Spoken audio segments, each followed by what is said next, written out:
I'm Clay Carlino, and I am not an electrician, but I needed more light in my garage. So when I bought this house, there were fluorescent tube lights going all along the ceiling here, but the ballasts went bad. I've discovered that nowadays, since those kinds of lights are going more and more out of fashion, replacing a ballast is really expensive. So instead, I'm upgrading to LED lights. I ordered some lights off of Amazon. They come with all sorts of very simple connectors. Things like this to give you power. These are Barina? I'm not sure what that logo says. Is that an N with an I in front of it? Or is that like two R's and then a backwards R, like a Toys R Us R? Oh, Toys R Us makes me sad. Or is it maybe an M that I don't know what that says. It's a very attractive logo though. So, you know, brr something something. I got 6 of these for 40 bucks. They also have an 8-pack that I believe is 50 bucks. And they're very easy to install.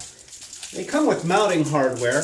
You get some little wood screws like these and some little brackets that just snap onto the back. Now, these go into wood readily. However, I am installing over here on my garage door, the outside of this, that's aluminum. So I had to pre-drill the holes. It goes in pretty easily.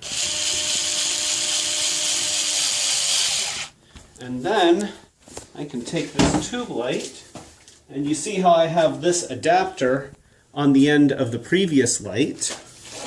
I can just plug this right into that. And there we go. So I know what you're thinking. Why in the world would this guy mount lights on his garage door? Well, here, I'll show you.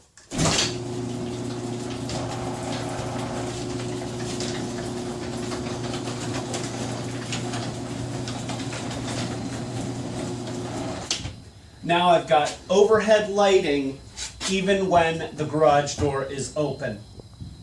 That's awesome. So, there you go. Seeing that you do not have to be afraid if your ballasts go bad or if you just want to upgrade to LED lighting.